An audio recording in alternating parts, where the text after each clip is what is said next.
Survived the quarry, and all I got was this lousy T-shirt.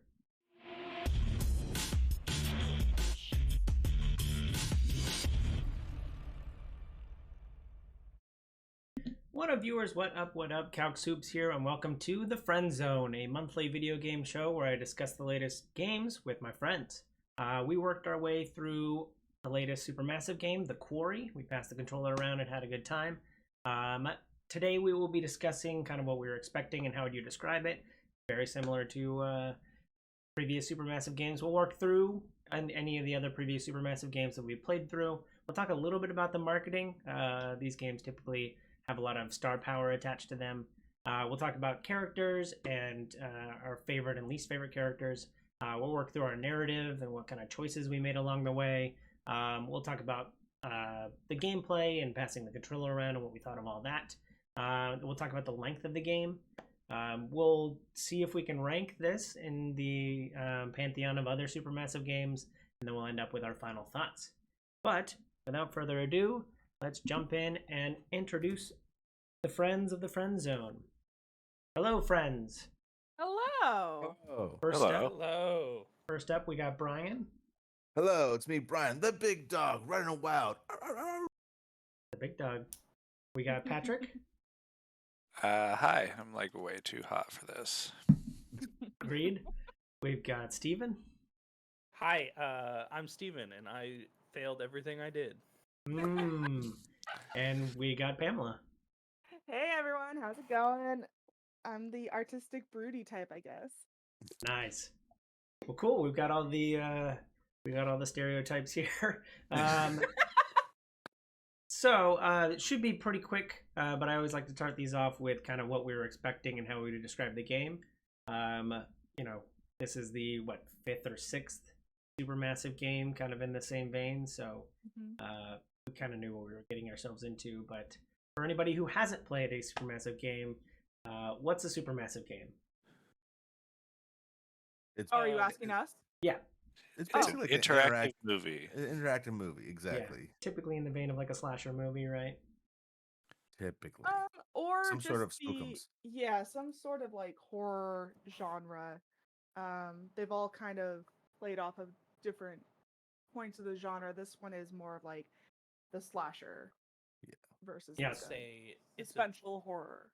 it's a virtual choose your own adventure. Yes. Oh, that's a good way to put it. Yes, agreed. So, what is our experience with previous Supermassive games? Positive, I would say, mostly. I think we've played most of them at this point. Yeah, I think Yeah. amongst us, I don't know if we have them all covered, but yeah, most of them covered. I have either played or watched every single one. I think so, Nice. we may have all of them covered. Yeah, I didn't. Okay. I haven't we played. sure do because I've seen Flash played all of them. I haven't played that the Hope one. Little Hope. Little Hope. I haven't played that one, but Oh. I Well, played. pretty good. But I played Until Dawn, and I played The Man of Medan, hmm Okay. and this one. Of all of them, Man of Medan, I still feel is the weakest, Sure. Okay. personally. Okay. So, yeah, but I mean, again, I really like Supermassive games. I like their storytelling. I like, just kind of how they've put the games together. Again, I don't think anything will ever beat Until Dawn because it was just so good. Yeah. It's a hard one to beat. Yeah, it really is. But with that being said, I still think that Hackett's Quarry is stronger than some of the other ones they've done. Yes. Yeah, so these games typically have a lot of like star power attached to them. What do we think of like the cast of this one as compared to other Supermassive games? So in a lot of the Supermassive games, they tend to it almost feels like they have two. They have like two like ethoses because they have the Dark Pictures anthology, which seems to be they're like let's put one of these out maybe every quarter or every year. And then it seems like every few years now they're putting out one of these big standalone games. And in the smaller ones, it seems that they have usually like one big actor that they can put on. from a young adult franchise that they put into these horror Uh-huh. into these horror settings. But then with the bigger ones, there was like at least 5 or 6 people from from like big properties. Yeah. I mean, we had a Sprouse twin. We did not have a Sprouse. God. I We mean, almost had a Sprouse. almost had a Sprouse. Sprouse adjacent. Yeah. I mean, I think it's a credit to, like, you know, every actor in this game. We were like, oh, hey, that's that person from that thing or whatever. Yeah. You Or know, isn't that blank? that, you know, Yeah. everyone was recognizable, if not. Yeah. I mean, I didn't know their name per se right away, but I was like, Yeah. oh, hey, that's the kid from Santa Clarita Diet Yes. or whatever. Yes. You know? Agreed. Completely agreed. Yeah. See, So- I don't know how well I can contribute to this part of the conversation because I didn't know any of the actors Oh, I mean, when I first started. I didn't even know that there was a Raimi in it. Just like, cool, Haggett's Quarry. And I saw the trailer and it's like listing all these people. I'm like, I have no idea who these people are. oh, Cool, okay, man. great for them. Like, I'm sure they're good for the part. Yeah, it was a big deal. I mean, it was a big deal. They made a big deal out of like getting landing David Arquette, who was kind of like would probably come with like the with David Arquette at the end, kind of like a Yes. yeah. So he's like very Yeah. much.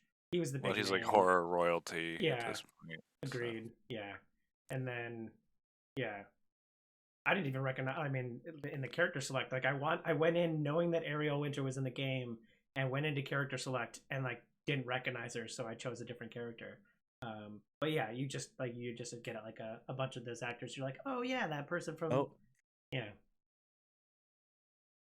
You get and that's why I thought it was one of the Sprouse twins, only to find out it's the guy who looks a lot like the Sprouse twins. there you go. Yeah. From he's in the movie Blockers, like Cock Blockers or whatever.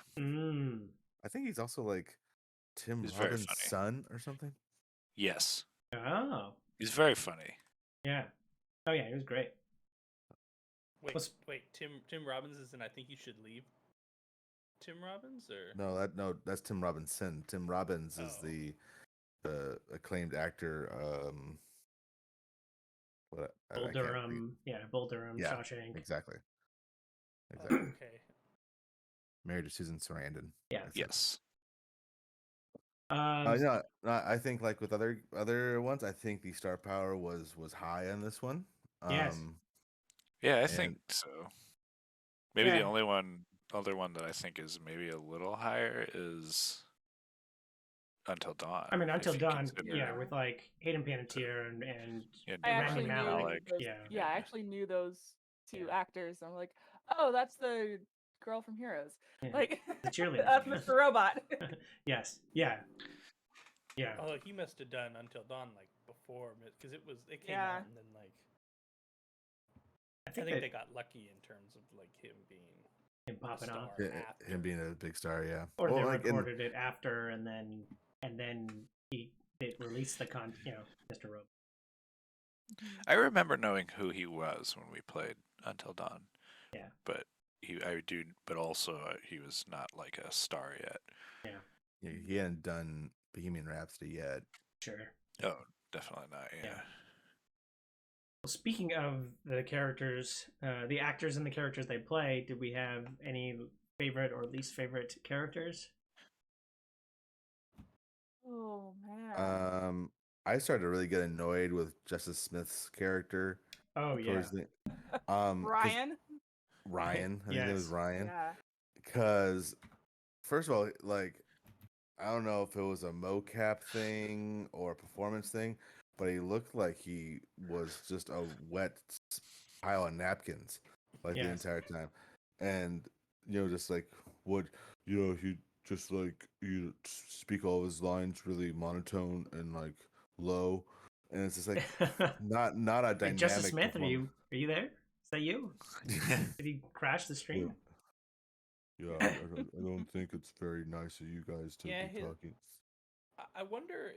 I'd have to play it again to find out, and maybe Pamela, who's seen more playthroughs, can attest to this. I almost wonder if like his performance can like go different ways depending on your choices or something like that, because it was super confusing because like he almost had that thing with Dylan? almost had that thing with Dylan earlier on. Yeah. But then it sort of felt like they were setting him up for something with Lauren?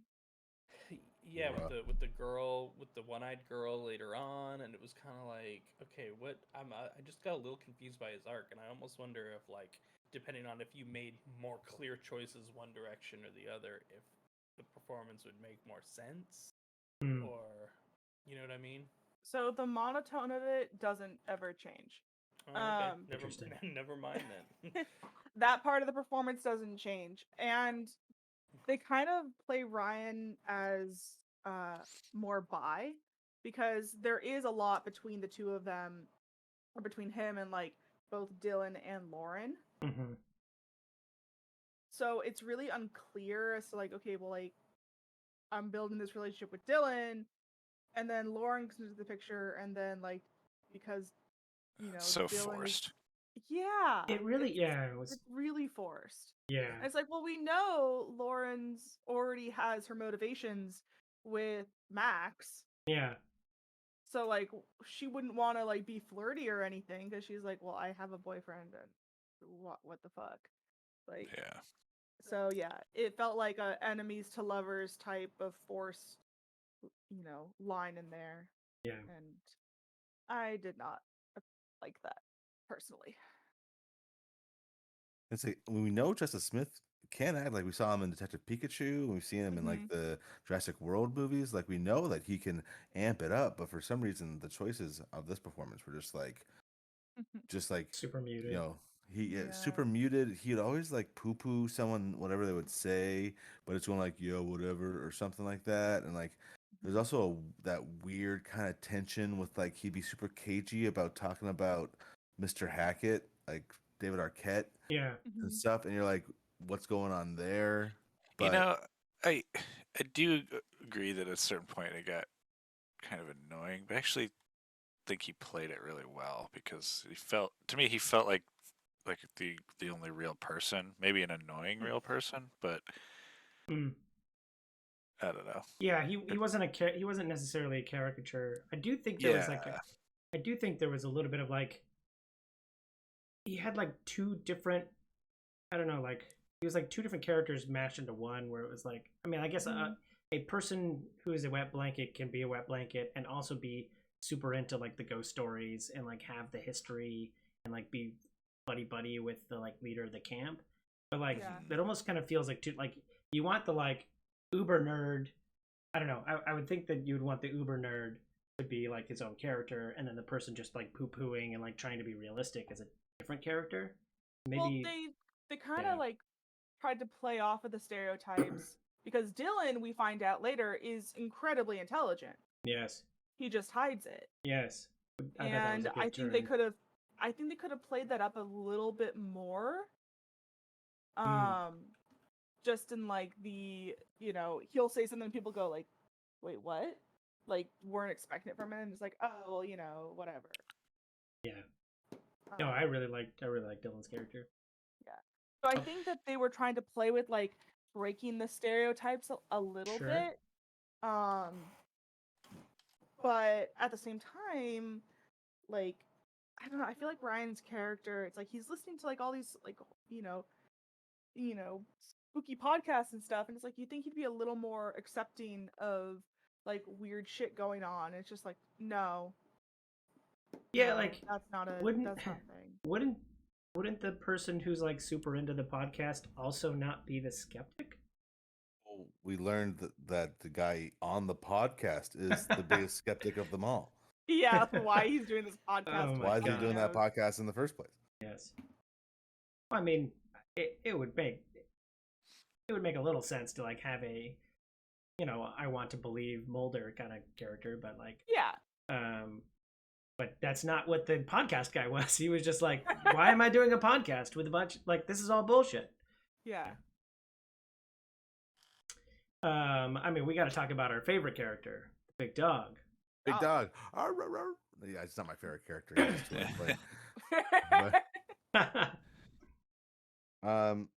He started off being kind of like, your jock kind of, Yeah. he makes jokes to diffuse the situation. He's trying to be the funny guy, Yeah. right? And he's his motivations for kind of causing everything to happen was like he wanted one last night with his summer camp fling, so he like strands everybody by taking the rotor arm and or I guess just Blowing the engine up. or yeah, blowing the engine up. And so Yeah. it's like really, man, because like it's one of those ones where it's like in a 2022 lens, you're like, really, like this is super sort of like creepy. And then we find out like if you push a certain storyline, he kind of becomes a little toxic in the goes of it, Mhm. where Yeah. he thinks he's super like romantic and you wants to make the big play to get the girl, but you're like, no, man, you're just like not respecting her boundaries, dude, and like Yeah. you need to step off, you know. Yeah. And then I kind of like Emma's arc of like, well, a little bit stereotypical with like, okay, I'm the influencer or whatever. Yeah.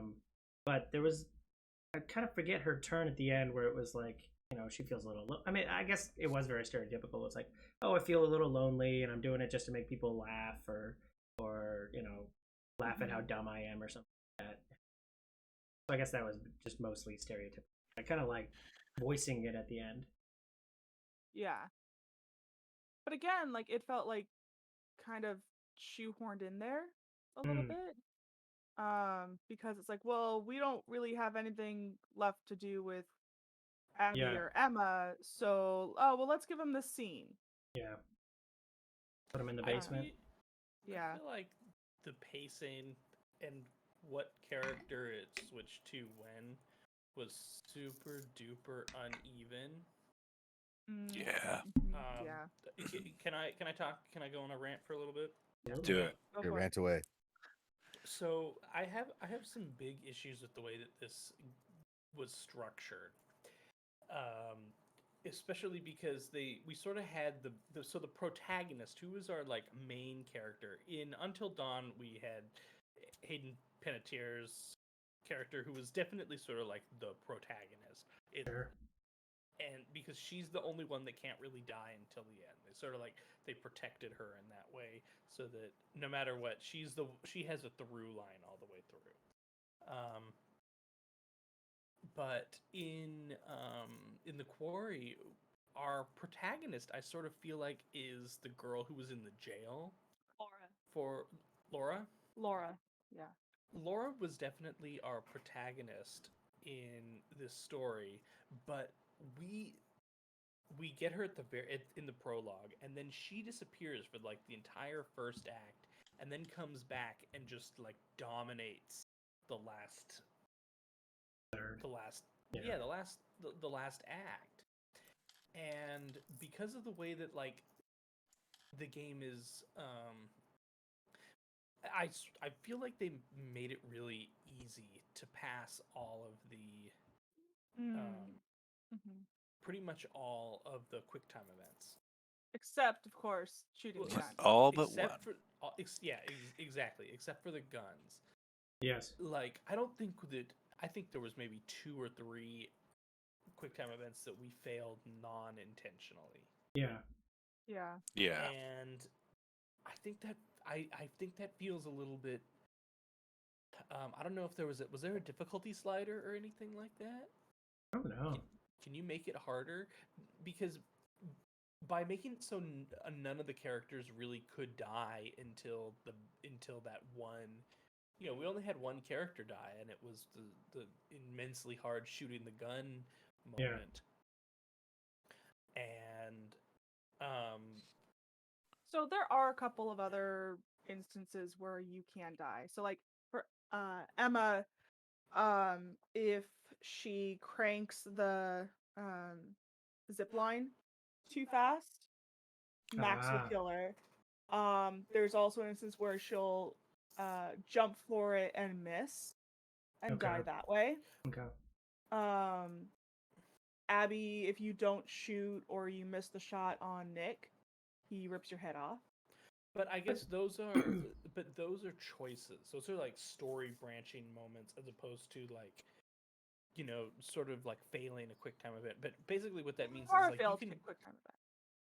you can Yeah, but get very far into the story and still have all the characters alive. And what that does is like they by the end, like we had way too many characters for there to be any sort of meaningful arc, and like you can definitely tell that they've doubled up all the characters. So it's like hopefully one will be alive in in the scene, and then you just have to not, and then the scene plays out with one or the other or both. yeah. well, it's like, And go ahead. Sorry. I was just gonna say, in sort of doing so, it felt that like there was some really weird pacing where characters that had a lot to do at the beginning sort of just didn't, like the big dog all of a sudden was just like he had nothing left to do. We never paid off anything. No one ever found out that it was like the choices we made at the beginning to like disable the car, like it never meant anything past the fact that they were all stuck there. Like he was never confronted about that. He never had any kind of scene where he and Emma like talked about. There was no resolution to that arc. There was no resolution to all these arcs that were sort of set up at the beginning because nobody died or anything like that. There was just a whole bunch of arcs that were just kind of left on the floor. Yeah. And especially having to play it in 3 parts, which the length of these games is something that I also have another rant about. And I hate the collectibles that you have to find. Sure. I hate them. But it's so long that you kind of forget the stuff that happened, potentially like 3 weeks ago when you started playing it with your friends. Yeah. I agree with like a lot of the narrative didn't really pay off, and then we just had a lot of characters at the end kind of doing nothing. Yeah, I definitely agree with that. And that, like, even talking about like the QuickTime events, like I remember in Man of Medan, like pretty much any QuickTime event, like you would do a chain of like 3 or 4 QuickTime events, and you'd fail one, and then it'd be like, oh God, was that the one? And then maybe it felt a little bit like, okay, I just happened to accidentally miss, 2 of the 4 rather than 1 of the 4. My character dies, and that felt a little bit bad because it was, but like you had like a 50-50 chance of failing them, and you didn't know if that was the one that was going to kill your character or not. So like it was hard enough back then. It was like the QTEs were hard back then, and it kind of led to like this really cool tension. And then this one, I definitely felt it was just like, I think some of the button mashing ones, like if you didn't know what you're doing and you hadn't done one yet, like maybe there's a little tension there, but for the most part, yeah, it just felt like press the thumbstick in a direction to not die. Either thumbstick in a direction that like it really was like, here it comes, there's only one of 4 directions, here it comes, or like the X button, and Until Dawn, like you didn't know what button was about to pop up. Yeah. You knew a button was going to come up. Yeah, and it was like, oh, here we go. Okay, I got to hit these buttons, and I got to do the right ones. And on the one hand, like, while it feels bad when you fail them, it also feels good when you pass them. Yes. So getting a character to the end of Until Dawn really feels like, oh, wow. Like, I did something here. I made all the right choices. Yeah. I hit the buttons. Whereas in the Quarry, because there's only really a couple of choices that you can make that can, there's only certain ones that just like, oh, I made the one wrong choice, and now this character's dead. Like, oh, that feels bad because the other ones were so easy. Yeah. Yeah, they just felt a little telegraphed, like very heavily telegraphed. Yeah, it kind of reduced the tension. Yeah. And to your point, Steven, yeah, the fact that it's like, okay, the first chapter, you meet these people, and then you don't see them for 6 chapters, and then the people that you've grown attached to in like, the whole first half of the game, most of them just kind of end up in a room and are safe. Like Jacob, my character, like he was a big part in like our first 2 sessions, and then his last session, literally my only thing was I got his character, and then he went in the woods and cried, and then that was Yeah. then I passed. So it's like there's the balance of these characters is kind of off to a point where it's like kind of unsatisfying for particularly for a game where it's like you inhabit a character, right? It's a Yeah. we did couch co-op where it's like I am Jacob, like I'm playing Jacob, I'm attached to his character, and for him to like you know get trapped in a bear trap and then just go cry in the woods, it's like Especially when not they like put two characters together and it was The like odd character. yeah, and it's like, oh, you can be the character. Like, it's obviously like, okay, someone's going to be controlling one of these characters at some point. Yeah. But depending on how you divvied up the characters, it was like, some people were like in the background of scenes, and some people were forefront in the scenes. And it was like, oh, okay, I wish the game knew enough to be like, player 2 has been playing both of these characters. Let's do the version of this scene where player 3's character gets to be controlled in this one. You know what I mean? Yeah. Yeah. Yeah, because I definitely playing both Brian and Dylan and them being like into each other and together for like the first half of the game. It was just like, oh great, I get to pass the controller to myself. Yeah, and then it was just like going back and forth, running around in Hackett's office. Like, yeah. Well, and Angela was Laura, right? So she played Yes. for Yes. 10 minutes in the first scene, And then didn't play till session 3. didn't at which point she played like the entire thing. Yes. Yeah. Yeah. Or whatever. So it's like, damn, like what, like whose decision was that? Just to like counterweight her role. And like I understand she's gonna be like the cool, like let's get out of here, kind of savior kind of looking person. Was or it whatever, but it's like, possible? Was it possible? Like, I'm trying to justify it a little bit. Like, was it possible you just forget about the character, and like then it's a big surprise when they come back? Is that? I think so. I think it was a little bit because we assumed that she was like dead. Yeah. And in all the prologues that we've had in Supermassive games up to this point, no one in the prologue survives. mm. So, like think of Until Dawn, the two sisters, they die. In Man of Medan, you have the two soldiers, they die. Like there's always House of Ashes, they die. Like everyone in the prologue dies. So if you've played all the games up until this point, you go, oh yeah, so they're gonna die. Like, Okay. we just chose to play her because we need somebody to play, during the prologue. And then it's this twist, quote unquote, of, oh, well, actually, they were alive. And here they are again. So Yeah.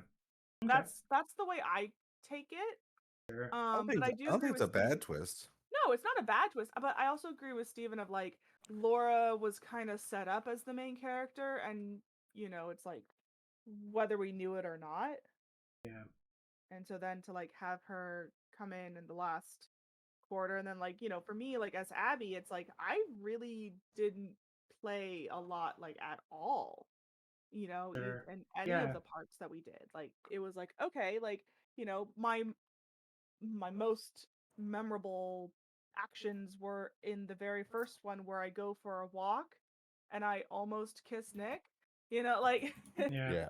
and that's it. And then once I shoot him, then I have nothing more to do. Yeah, I was trying to think of like what Ariel like I was like, oh yeah, what I was like remembering through all the characters. I was like, gosh, what did Ariel Winter's character do? And I was like, yeah, she gave us a tour of that area, which would be prominent later. And then it was just like established that she's into Nick.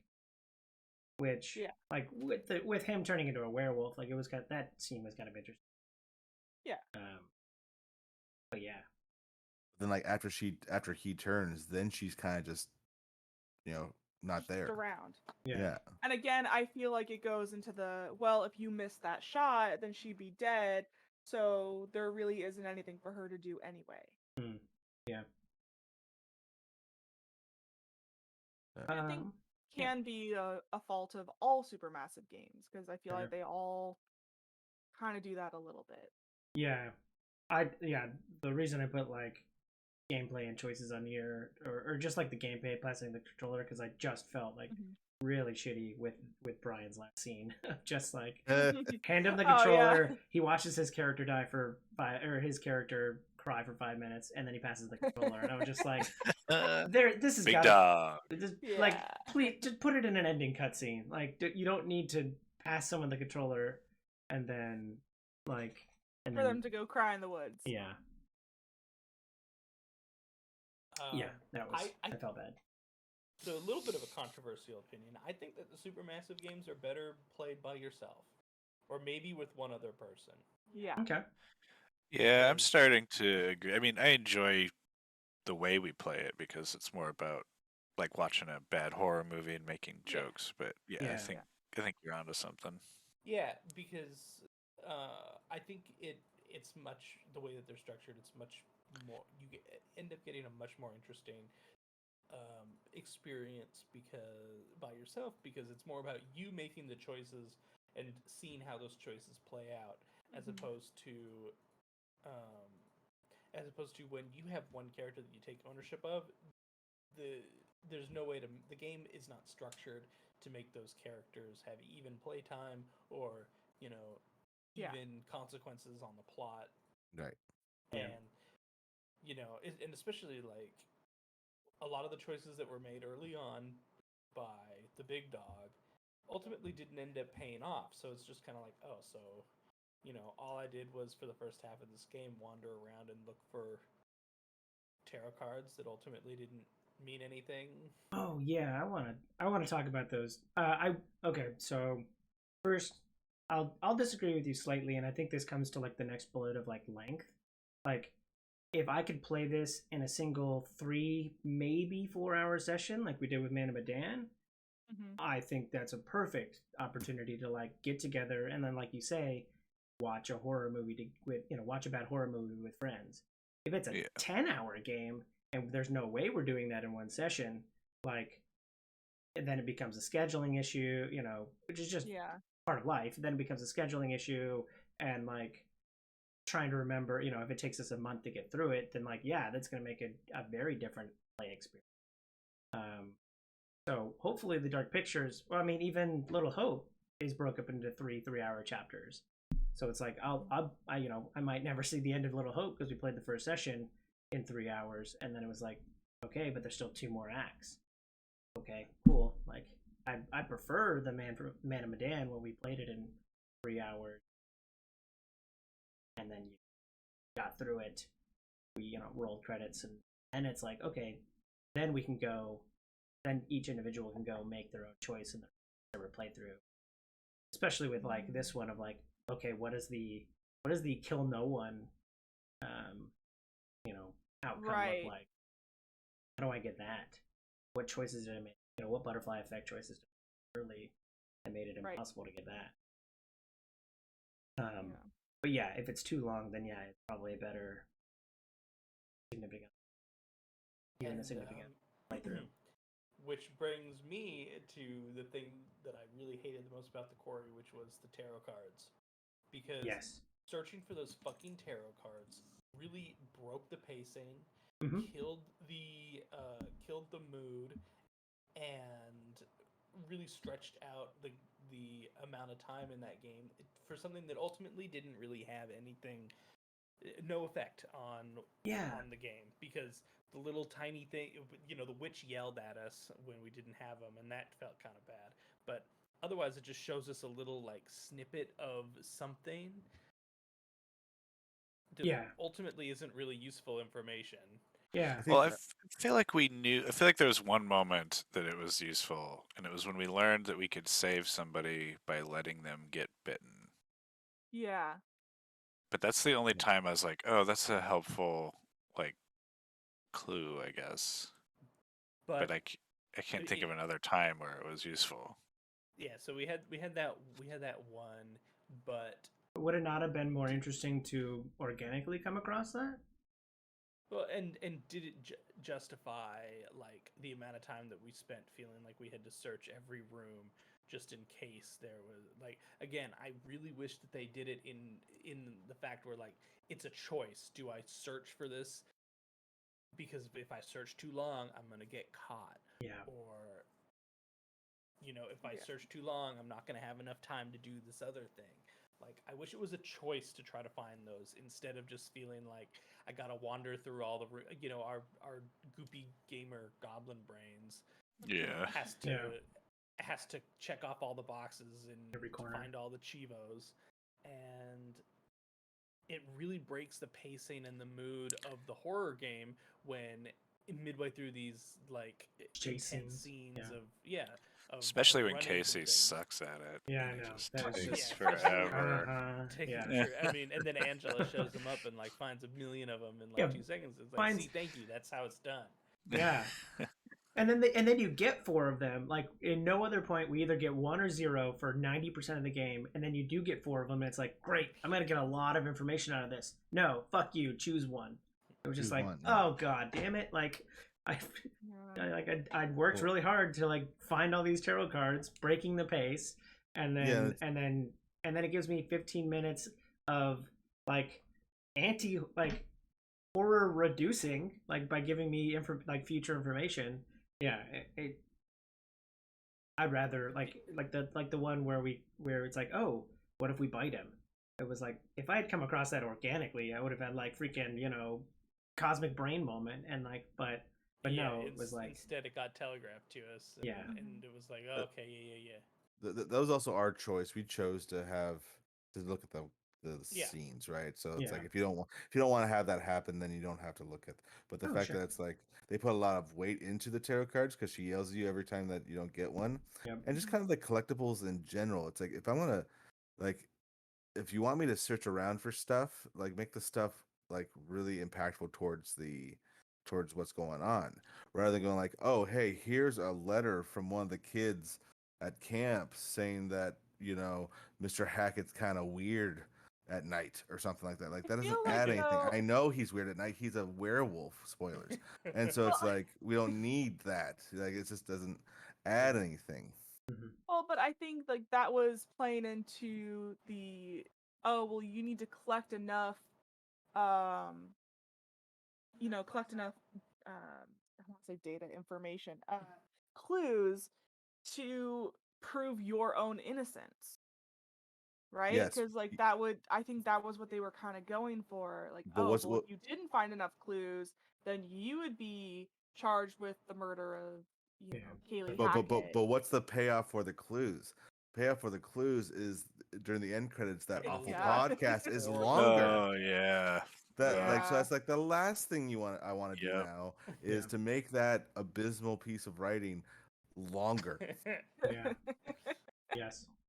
So the fact that like yes the collecting the collectibles to collect is so long and just totally breaks up whatever you're doing. Like a scene in the lodge, you're like escaping from werewolves and you're like, all right, let's prepare, and then you can just literally just like wander around Yeah. the whole lodge for Mhm.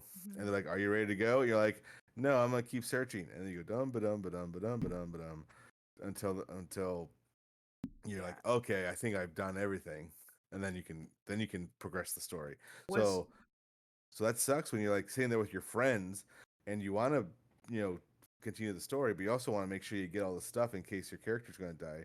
So you're just kind of making your friends sit there and watch you wander around Yeah. a building.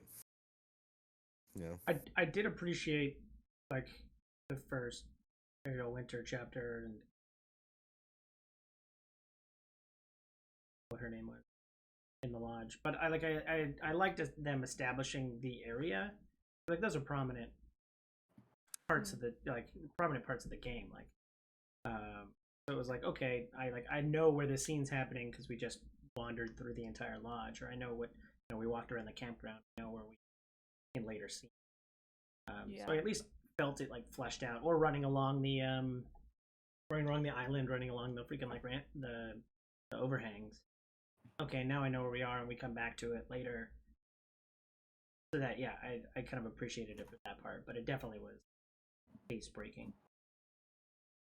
Yeah. So what? How would we rank this in the pantheon of Supermassive games? By what metric? Or just favoritism, or Best yeah. game, Yeah, how much best- fun I had with it. Number 2. Yeah. Okay, Ooh. so this is I'd- behind. This is behind Until Dawn, Yeah. Same but, for but me. better than Medan for me. Yeah. Out of all the ones I've seen and played, this probably ranks third. Okay. Is it? Because for me, and maybe you're the same way. Until Dawn, House of Ashes. Yes. Yeah. Quarry. Yeah, I agree. Quarry, Little Hope. Okay. I haven't played House of Ashes. House Yeah, of nor Ashes have I. was just it was just fun. Okay. Yeah. It was just fun. Pamela and I Yeah. played it, just the two of us, and it was just fun. It was. It Yeah, the was. tomb raiding aspect felt it would be fun. Mhm. It was just fun. Um. And the story felt like it had, again, fewer characters to play. I think there were only like 4 characters Okay. that you got to play overall. Yeah. But the arcs were really impactful, and you felt like the choices that you made really made a difference. Well, and it also kind of like felt in world with everything else, because I know, Steven, you didn't know this, but there's a scene in House of Ashes that's a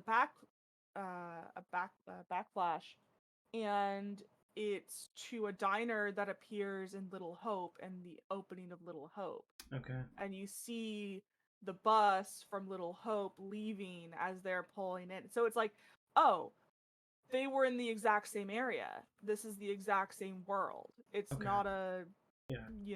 it's not like Unconnected stories. correct. There was a connection to all of it. Does it connect to the standalone titles as well as the Dark Picture anthology, or? Well, this one did make Quarry did make reference to Until Dawn. Yeah. We didn't get the voice line, but it was essentially like, oh yeah, like, could you imagine, like, they were talking about like places that they'd want to go, and it's like, oh yeah, I'd love to like go up in like a cabin in the snow, and it's like, could you imagine getting stuck up there and then like all these awful things happening? So they make reference to Until Dawn, but we Okay. just never got that voice line. Okay. But it doesn't seem like it's in the same world, because we don't get any connections, right? If Peanut Butter Pops were in Until Dawn, then it's like, oh, okay, that's the same Yes. world. But we don't have any connection, so it's completely separate. Interestingly enough, of the 4 Supermassive games I've played, I will put this at the bottom, even behind Little Hope, because like I just like this. Little Hope at least was establishing like more spiritual stuff. So I like that. It is a little bit. Yeah, it's a little bit more spooky than. And I gotta take a minute to like talk about the like werewolf design, which is another like the It's a little bit of the same thing with like Until Dawn, where like I don't know, like I only played Until Dawn the once. Like, could the monsters be different than the Wendigo, or is it always Wendigo? But they like, always the Wendigo. Okay, so it's always Wendigo. So yeah, like I like the spookier, scary part, and then I just hated the werewolf design for this one. Yeah. And like the end of the first act of Little Hope ended with like this like this choice, and like you're like dragging something, I think, by a chain, but there's like dark specters following you around. Like I really like the vibe I got out of the first chapter of Little Hope, and this one just felt I didn't like the wolf design, and it just felt very flat. Overall story, I do like this one better, but again, Little Hope and Quarry are very. I think that Little Hope didn't stick the landing as well. Yeah. To me than Quarry does. Because Also- Quarry does feel like there is more option as to the ending. Sure. And Little Hope doesn't have that. I mean, Okay. does anybody mind if I spoil the end of Little Hope? I still might try to play it. Okay, Yeah. I don't want to say anything. Yeah, don't. Yeah. Yeah, so I mean that's just my personal opinion. Okay. But I'd also feel like with every game they try new and different things. Yeah. Um Well, that's something I'm curious about. which I do like, which I think for this one was the finding the evidence. Yeah. I think that was their new thing. Yeah. Whereas like I think House of Ashes, it was more along the lines of like how people interact with each other, and you know whether or not like how much someone likes or dislikes someone. Yeah. Yeah, I'm curious because like this all starts with like Until Dawn, which had like a really cool like branching horror, like the horror, like the like does it go spooky or does it go Mhm. more like supernatural or all that kind of stuff. Like it starts with that, but like none of the other games have kind of done that, and so I'm really curious. Like I liked like that's why I liked Until Dawn was like it could the nature of the spooks changes based on player choices, Right. which is a very impactful, like really makes choices matter. But that was the first game, and I haven't seen that in a game since. Yeah, I wonder Yeah. if it was just prohibitively like to have to make all those assets. Sure.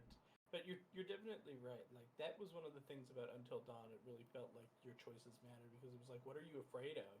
And Yes. then that creepy man would, the creepy guy would yell at you and like based on what you told him, like stuff in the game would try to scare you, and like with the PlayStation camera, like at the jump scares, I feel like there weren't any jump scares in the Quarry, which Yeah. there were in Until Dawn. Like there were literal moments where stuff popped up and it would trigger the camera to catch Yes. you going, Yeah. Yeah. Yeah. So I'm really curious why they haven't like come back to that more. But I think maybe expensive to.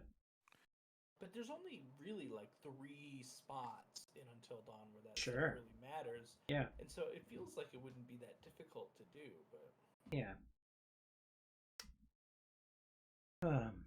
Oh, going back to like taking time.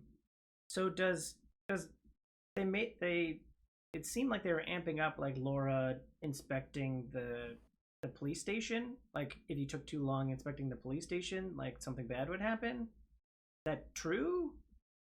Or I mean, Yeah, 'cause she kept saying like, "Oh man, I'm getting real tired." yeah. You know, I think So that if- was just telling you how much stuff was left. I think so. Mm-hmm. Maybe. Okay. It definitely 'Cause it's- felt yeah. Because as soon as we got the last collectible, she was like, "Oh man, I'm gonna pass out. Let's go to bed or something." You know, and Yeah. it's like, okay, that's just her Mhm. telling us that we have everything. Interesting. Because we like based on the choices you go into different rooms to like solve the safe puzzle, which I thought was actually kind of interesting. Like would she have said things different? Yeah, it's weird. Maybe a little head mind boggling. But yeah, I just thought like, okay, could we have taken like if we took too long, would she actually pass out and like now she's found outside of the cell and there's a consequence or something? But maybe not. I will say I am looking forward to the next Dark Pictures anthology. Having recently read a book about H.H. Holmes and Murder Hotel, like I am really interested kind of how they bring. Mm-hmm. But Oh, is that their next one? yeah, The Devil in Me Yeah. takes place in And it's about like a bunch of kids who are, making a film about, this murder hotel, and then they find themselves in the middle of the murder hotel. So very, very fun. Very excited for it. Yeah. Well, cool. Anybody got anything else before we go to final thoughts? No. Nope. No. Cool. Brian, you want to start us off with your final thoughts? Yeah. My final thoughts are, we like to play these games in a large group with the couch, the couch passing the controller sort of situation. And for that, it's great. Because, you get to, hang out with your friends, play the game, experience all that stuff at once. And I think it achieved that. We had a great time when we did it. The length is a little long because then scheduling becomes an issue because then we would lose people and pick up people and all this kind of stuff. But I think for a Supermassive game, I think it more or less succeeded in what they kind of want to do. We had a good time.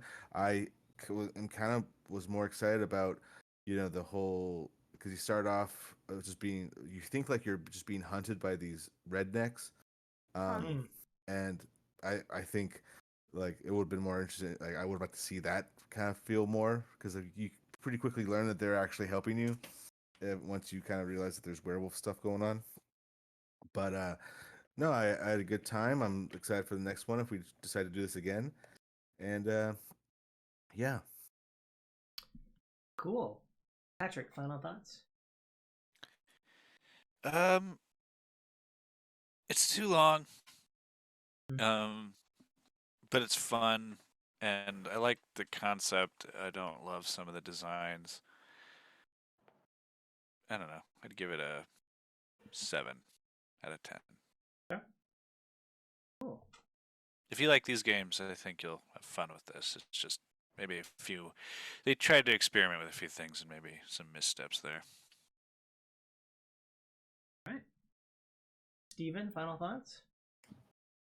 My final thoughts are make the gameplay and the choices you make during it for a game that's all about choices feel more impactful. If you're gonna have things for us to find and make it really, make it feel like you have a limited amount of time and it's like I gotta grab this, or like a choice. Like if I'm gonna explore this room, that means I don't get to explore this room. Mm-hmm. And make us have our choices matter and have the gameplay matter, so when we accomplish a quick time event it feels, oh man, I did that, I really did something, not like did I want to pass this one or not. Yeah. Yeah, too long. I think that getting rid of the chivos or forcing the game to like keep the pace would be a great way to solve that. And yeah, I think I gotta go 2 out of 5 stars on the Quarry. Mm-hmm. I enjoyed it, but the more that I think back on it, there aren't really very many moments where I felt like, yeah, we did something. Mm-hmm. I had fun hanging out with my friends, but I would have had fun hanging out with my friends no matter what. I think that we had fun despite the weird pacing and bad storytelling of this game. Mm. Cool. Last but not least, Pamela? I mean, with everyone else's opinions about, story and stuff, again, I think that what we were saying before, these games are stronger if you play it on your own. I think they are very meant for like a streamer world, right? Where your audience is your friends watching you play this game. I enjoy these a lot with us passing the controller, because then it is like, oh, we're watching this, horror movie where we get to make the decisions, whether good or bad. Mm-hmm. But I mean, again, I always like Supermassive games. I'm always going to want to play Supermassive games. They're just the type of game that I really enjoy. And especially with it being horror and having that, like, oh, well, what if I did this? That's just a game that I personally really enjoy. So, I don't necessarily know if I want to give it a rating, because we've now used 2 different rating scales. Well, now you have to give it a I- You have to different. make I a did that third on one. Now you I have to did that do. on Yeah. Now you have purpose. to do it. Now you have to give it a letter grade. So. I give it a good 12.5 burritos. Nice. Nice. Wow. Perfect. Really? That's- Okay. That's wow. That's That's a lot of burritos. strong. Yeah. That's, Jeez, they must. I'm guessing they paid you. I guess you're getting some under the table deal there. I can't believe this. I'm gonna start a organization fighting for ethics in video game journalism. There we go. You're right. There it is. You're all Um, assuming that a 12 is high. mm. I never said what the end number is. Yeah, it's Well, true. that's what we're joking. Yeah, I will say I think this one is too long. I would prefer if we were going to play through a bad horror movie that we could do so in a single session. What I enjoyed about Man of Medan. Yeah, we had all of the I liked the cast. We had all of the kind of horror stereotypes represented, so that was fun. There were definitely moments where I laughed out loud, either because someone said something funny or the game was trying to be funny. But yeah, I preferred them a little bit shorter, something we could do in a single session, or turn it into a 3-day weekend thing where everybody meets this, in this night, for the 3 sessions. Yeah, it took us a while to get through this one, which is the nature of it if it's too long. But I did enjoy passing controller around. I like getting, like Steven said, I like getting drunk with my friends, but I could do that and watch a 2-hour movie. Yeah. So, but I enjoyed the actors. It was really fun to kind of be like, oh, that person, or oh, that person, or look into them. People. Still looking forward to the next Supermassive game. I'll probably continue to pick up, or want to play the previous ones I haven't, or pick up the next one. I do enjoy those. This one did leave a little bit of a bad taste in my mouth. But that's it. I want to thank the friends for joining me on this episode of the Friend Zone. Thank you, Brian, Patrick, Stephen, and Pamela. You're welcome. You got it. Anytime. And Anytime. perfect. And thank you for watching. Let me know what your thoughts on the Quarry are down below in the comments. And as always, thanks for watching. I hope you enjoy this content. If you do, follow, like, and subscribe to me on YouTube and Twitch so you can watch more content and great content like this. I'll have links down below in the description. Thanks again. I hope you have a super day. I hope you have a super month. And I hope you have a super day. Bye!